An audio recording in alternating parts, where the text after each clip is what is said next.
अस्सलाम वालेकुम प्यारे बच्चों, मैं हूँ आपकी इंग्लिश टीचर। उम्मीद करती हूँ आप सब खैरियत से होंगे। प्यारे बच्चों, हमारी पिछली क्लास में हमने एप्पल और बेल की स्पेलिंग पढ़ी। A for apple, B for bell. आज हम पढ़ेंगे C for cow, COW cow. Cow का मतलब क्या है? गाय। गाय हमें क्या देती है? दूध। गाय का हम गोश्त भी खाते हैं। सही है प्यारे बच्चों। COW cow. काउ काउ का मतलब है गाय। अब हम काउ को लिखना कैसे सीखेंगे? अपनी कॉपी में फर्स्ट लाइन से डॉट लगाएंगे और थर्ड लाइन पे डॉट लगाएंगे और इसमें सी लिखेंगे। दो लाइनों के बीच की दो लाइनों में OW काउ। अगर हम स्मॉल ABC में लिखेंगे, स्मॉल लेटर्स में, तो दो लाइनों के बीच में हम लिखेंगे COW काउ। अब आप इन दोनों में फ़र्क देखें। ये मैंने कैपिटल से शुरू किया है तो C को 3 लाइनों में लिखा, O को 2 लाइनों में लिखा और W को 2 लाइनों में लिखा। अब हम स्मॉल से शुरू करेंगे अगर, तो तीनों जो लेटर्स हैं हमने स्मॉल के लिखे हैं और 2 लाइनों में, बीच की 2 लाइनों में लिखेंगे। COW cow. COW cow. COW cow.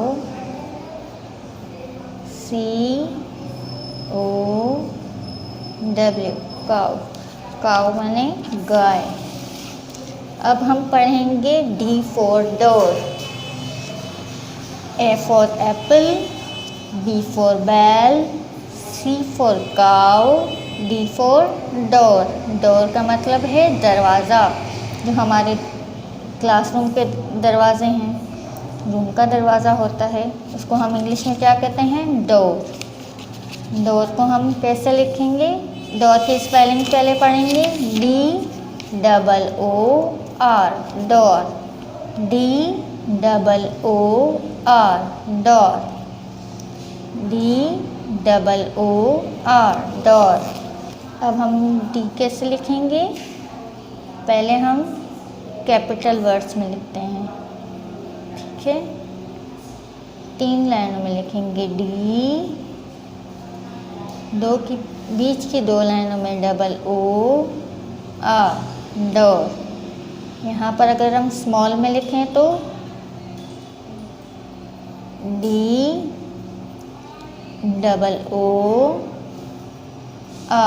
Door. DOOR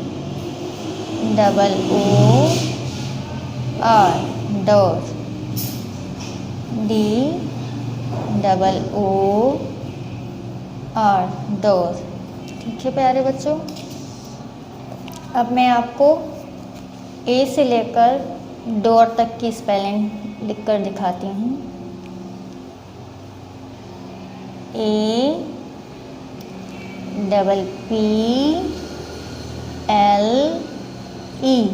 Apple. BELL bell. COW cow. DOOR door. सही है। Apple, bell, cow, door. Apple का मतलब है सेब, बेल का मतलब है घंटी, काउ का मतलब है गाय और डोर का मतलब है दरवाज़ा। सही है प्यारे बच्चों। अब आपको ये चारों स्पेलिंग्स याद करनी है। लिखना सीखनी है और अपनी कॉपी पर लिखें और हमें पिक सेंड करेंगे आप। इन चारों स्पेलिंग को लिखकर कॉपी में अपनी हमें व्हाट्सएप करिएगा और हम देखेंगे कि आपको कितना आया है समझ में। ठीक, अपना बहुत सारा ख्याल रखिएगा। उम्मीद करती हूँ आपको अच्छी तरह से समझ आ गया होगा। अल्लाह हाफ़िज़।